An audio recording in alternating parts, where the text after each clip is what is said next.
गायकवाड़ ने एक बड़ा बगीचा बनाया था, बहुत बड़ा, सैकड़ों एकड़ में है वो। बाबा साहेब अम्बेडकर उस बगीचे में गए, सियाजीराव बाग में, और एक पेड़ के नीचे बैठकर ये चिंतन करने लगे कि मैं विदेश से पढ़ के आया, इतनी काबिलियत हासिल की, इतनी विद्वता हासिल करने के बावजूद, सैनिक सचिव के रूप में एक इतना बड़ा अधिकारी होने के बावजूद, ऑफिस में स्टाफ भी बदतमीजी कर रहा है, बेइज्जत कर रहा, अपमानित कर रहा है, रहने को मकान भी दिया, सामान बाहर फेंक दिया। तो मेरे पढ़े लिखे होने के बावजूद इतना अपमानजनक व्यवहार है, तो मेरे समाज के साथ तो हजारों साल से कितना अपमान हो रहा है। और वहां वो ये सोचते हुए पेड़ के नीचे बैठे हुए रोने लगे। और वहीं उस दिन उन्होंने संकल्प किया 23 सितंबर 1917 को कि आज के बाद मेरा पूरा जीवन अपने पूरे समाज की पूरी आजादी के लिए लगेगा। मैं अपने समाज की गुलामी की जंजीरों को तोड़कर जब तक पूरे समाज को आजादी ना दिला दूं तब तक चैन से नहीं बैठूंगा। यहां से उनके जीवन के संघर्ष की शुरुआत हुई। उसके बाद साउथ बोरो कमीशन आया भारत में 1919 के आसपास। साउथ बोरो कमीशन के सामने वो पेश हुए डॉक्टर बाबा साहेब अम्बेडकर, और देश के अछूतों की स्थिति के बारे में उनके सामने रखा और उनसे कुछ डिमांड्स की। उसके बाद 1927 के बाद भारत में साइमन कमीशन आया। साइमन कमीशन भारत के अछूतों के, सिखों के, मुस्लिम के और जो उपेक्षित वर्ग थे दूसरे, उनके बारे में अध्ययन करने आया। तो डॉक्टर बाबा साहेब अम्बेडकर उस साइमन कमीशन के सामने पेश हुए। सर छोटू राम भी उनके सामने पेश हुए और साइमन कमीशन के सामने अछूतों की स्थिति को डिटेल में रखा। साइमन कमीशन ने जाके अपनी रिपोर्ट इंग्लैंड में जाकर सरकार के सामने रखी। उसके बाद राउंड टेबल कॉन्फ्रेंस हुई लंदन के अंदर।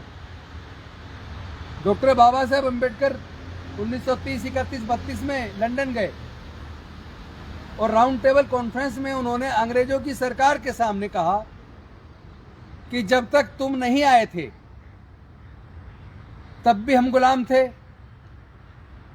तब भी हमें मानवता का दर्जा नहीं था, तब भी हमारा उत्पीड़न होता था, और तुम्हारे आने के बाद भी हमारा उत्पीड़न हो रहा है।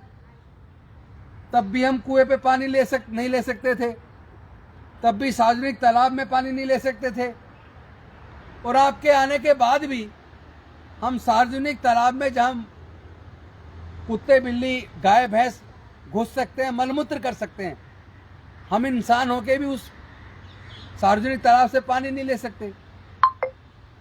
तो अंग्रेजों के सामने डॉक्टर बाबा साहेब अम्बेडकर जी ने कहा कि भाई बदला क्या, जब तुम नहीं थे तब भी हमारी यही स्थिति थी, तुम आ गए, तुम्हारा राज आया तो भी हमारी यही स्थिति है। और वहां उन्होंने अंग्रेज सरकार के सामने कुछ मांगे रखी, जिसमें एक हमारे अनुसूचित जाति, अब कहते हैं, उस वक्त हमारे लोगों को अछूत बोलते थे, अछूतों के लिए अलग से एक मंत्रालय, एक विभाग बनाने की डिमांड रखी। नौकरियों में हमारे लोगों के लिए रिजर्वेशन की बात रखी, चुनाव में वोट डालना और चुनाव में हिस्सा लेने की बात रखी, और उन्होंने पृथक निर्वाचन क्षेत्र की मांग की। ये पृथक निर्वाचन क्षेत्र क्या था? पृथक निर्वाचन क्षेत्र का मतलब देश के अछूतों के लिए चुनाव क्षेत्र अलग से हों, और जो रिजर्व सीट हो उसको वोट डालने का अधिकार केवल एससी, मतलब अछूतों को ही हो। यानी अछूत अपना प्रतिनिधि अपने वोट से स्वयं चुने। अछूत प्रतिनिधि को चुनने के लिए कोई दूसरे जाति का आदमी वोट ना डाले। साथ ही साथ जो जनरल बंदा चुनाव लड़े उसमें भी हमारे लोगों को, अछूतों को भी वोट डालने का अधिकार हो, यानी डबल वोट का अधिकार हो। ये बात अंग्रेजों ने स्वीकार कर ली, मान ली, और मानने के बाद 17 अगस्त 1932 को उन्होंने कम्युनल अवार्ड की घोषणा कर दी। कम्युनल अवार्ड में बाबा साहेब की पृथक निर्वाचन क्षेत्र, डबल वोट का अधिकार अंग्रेजों ने स्वीकार कर लिया और बाकी मांगे मान ली, जिसके खिलाफ गांधी जी अनशन पर बैठे। जब गांधी जी अनशन पर बैठे, डॉक्टर बाबा साहेब अम्बेडकर अपनी मांग पढ़े रहे, लेकिन धीरे धीरे गांधी जी की स्थिति बिगड़ने लगी और लोगों ने चिट्ठी लिखकर, पर्सनली मिलकर डॉक्टर बाबा साहेब अम्बेडकर को धमकियां देनी शुरू कर दी कि अगर इस अनशन के दौरान गांधी जी मर गए तो इस देश में अछूतों को कत्लेआम करके जड़ से खत्म कर दिया जाएगा। तो बाबा साहेब के साथियों ने डॉक्टर बाबा साहेब अम्बेडकर जी से कहा कि अगर इस अनशन में गांधी जी मर गए और हमारे देश में सभी हमारी जाति के लोगों को कत्लेआम करके जड़ से खत्म कर दिया, तो फिर इस पृथक निर्वाचन क्षेत्र, डबल वोट का अधिकार लेके हम क्या करेंगे? उनका इस्तेमाल कौन करेगा जब हम जिंदे ही नहीं होंगे? तो ऐसी मजबूरी बना दी कि under compelling circumstances doctor Baba Saheb Ambedkar ji को समझौता करना पड़ा। 24 सितंबर 1932 को ये पूना पैक्ट हुआ, जिस पूना पैक्ट ने हमारे बहुजनों की हकमारी की। आपने सवाल किया कि ये पृथक निर्वाचन क्षेत्र और डबल वोट क्या है, कैसे होगा?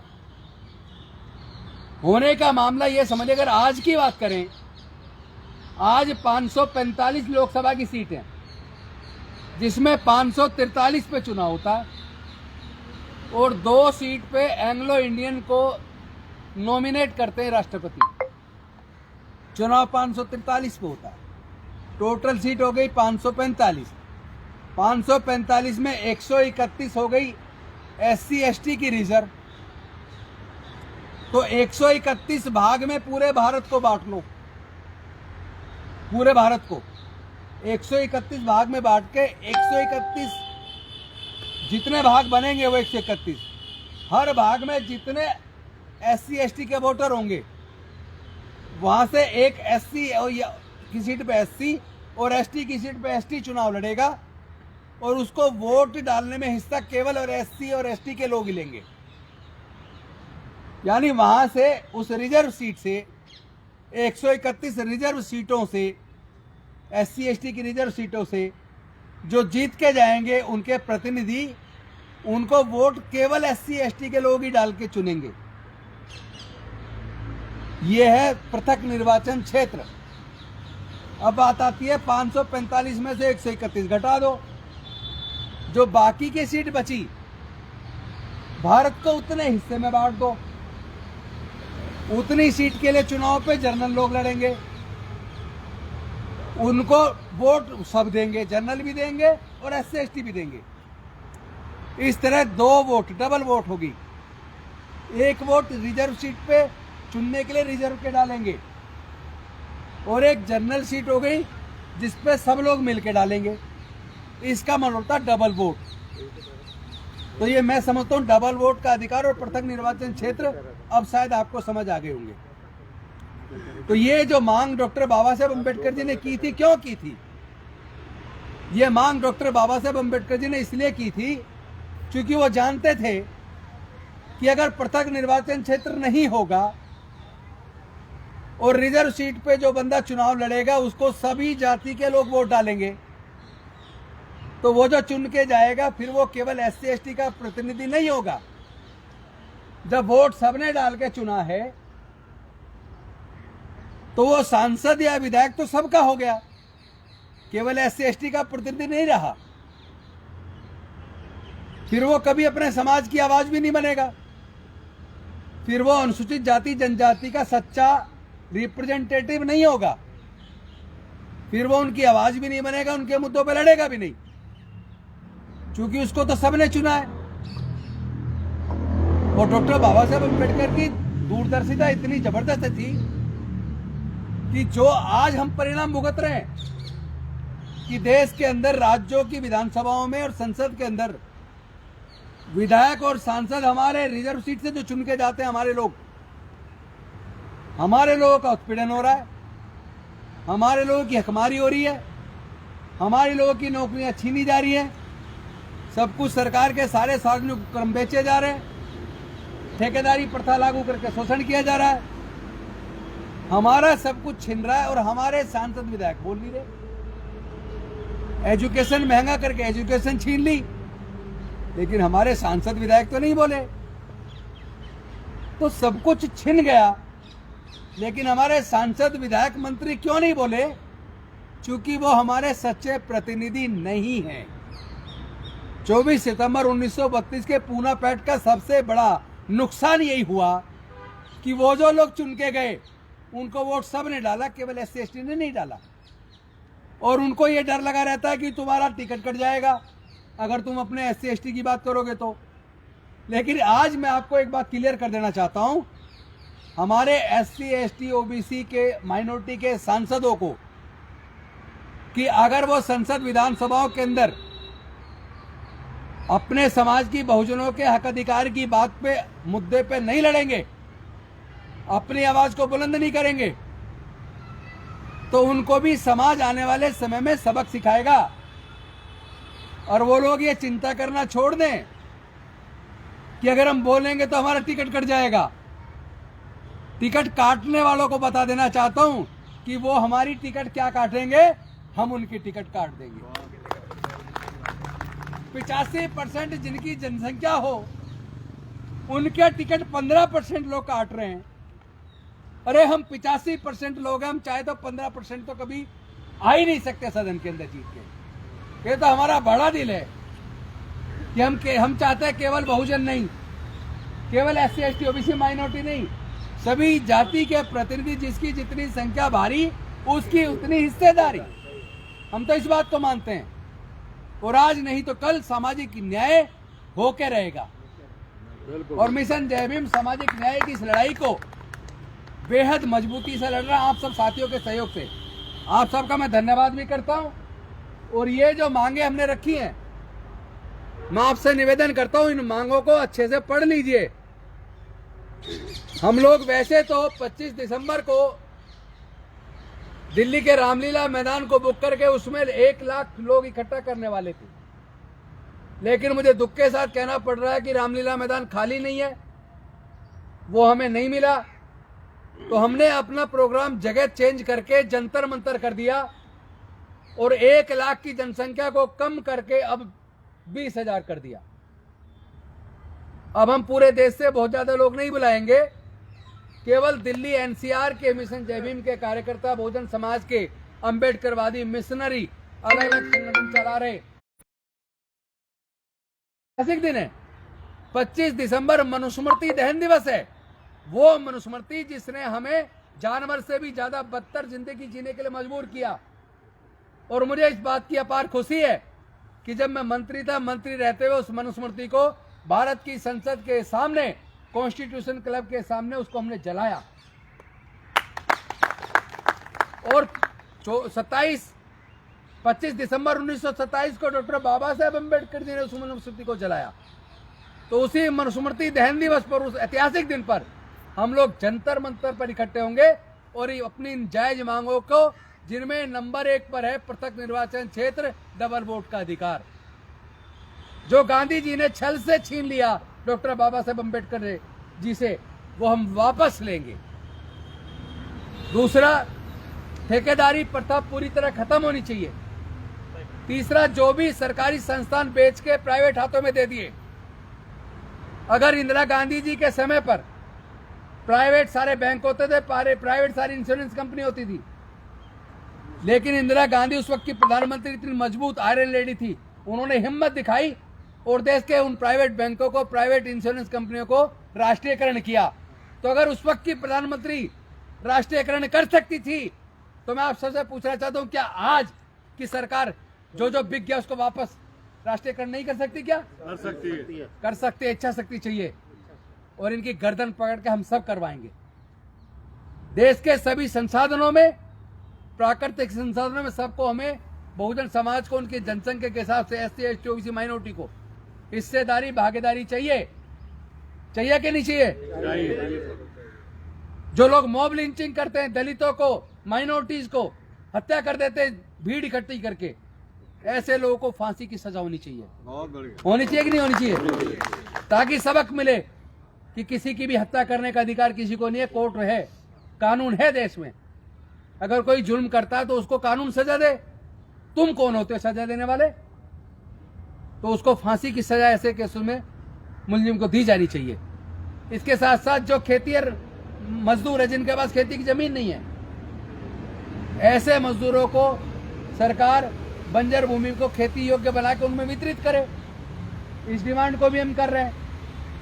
तो ये कुछ डिमांड आप पढ़ लीजिए और मुझे बताइए क्या इन डिमांड पे आने वाले 25 दिसंबर को जंतर मंतर पर पूरे दिल्ली एनसीआर से कार्यकर्ताओं को लाने के लिए आप लोग रोज 2 से 3 घंटे अपने आस पड़ोस में, अपने दोस्तों में, अपने रिश्तेदारों में और अपने आस पड़ोस के सामाजिक संगठनों में आप लोग मिलके इस अभियान को तेज करेंगे कि नहीं करेंगे? तो आज आप लोग हैंडबिल लेके जाओ और इस तैयारी में जुट जाओ और सब लोग हैंडबिल भी दो, उनको साथ लाने का प्रॉमिस भी करो और उनसे ये भी कहो चाहे रुपए दो 10, लेकिन इस मूवमेंट को चलाने के लिए आप अपना सहयोग जरूर दो। 10 रुपए, 5 रुपए, 20 रुपए, 100 रुपए, 200 रुपए, 500, जो जिसकी इच्छा हो। क्योंकि जो आदमी जेब से 10 रुपए निकाल के देगा वो इमोशनली आपके साथ, मुद्दे के साथ अटैच होगा, वो वहां जरूर आएगा। सहमत हो ना आप लोग?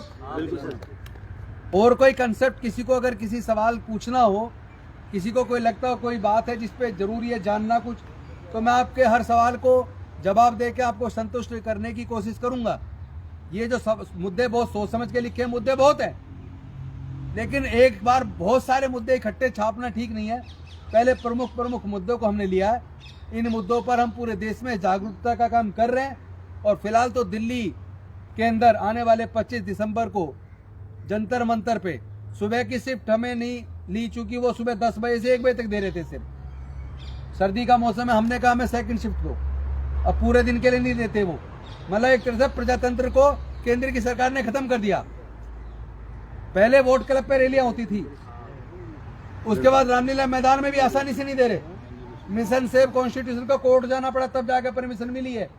उनकी 18 तारीख को रैली है और उसके बाद हमें तो मिल ही नहीं रही है। खाली नहीं है, कहने खाली नहीं है। तो हम जंतर मंतर ले रहे, तो जंतर मंतर भी पूरे दिन के लिए नहीं दे रहे, दोपहर के लिए दे रहे। 11 तक आ जाए। सेकंड शिफ्ट की सबको सूचना दो कि भाई सब लोग 12 बजे पहुंचो। 12 बजे के बाद का टाइम हमें मिला है, वहीं पे मंच बनाएंगे, वहीं पे जमेंगे और वहीं पे सरकार के सामने मजबूती के साथ अपनी ये मांगे रखेंगे। क्योंकि डॉक्टर बाबा साहेब अम्बेडकर जी ने संवैधानिक तरीके से, प्रजातांत्रिक तरीके से अपनी बात को रखने का हमें अधिकार दिया है। और डॉक्टर बाबा साहेब अम्बेडकर भी कभी औजार हथियार की बात नहीं करते थे, कभी हिंसा की बात नहीं करते थे।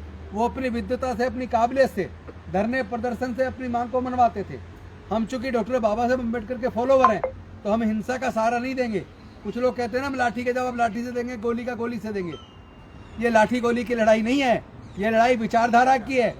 विचारधारा की लड़ाई को विचारधारा से, बुद्धि और विवेक से लड़ा जाएगा और हम लड़ेंगे, हम जीतेंगे।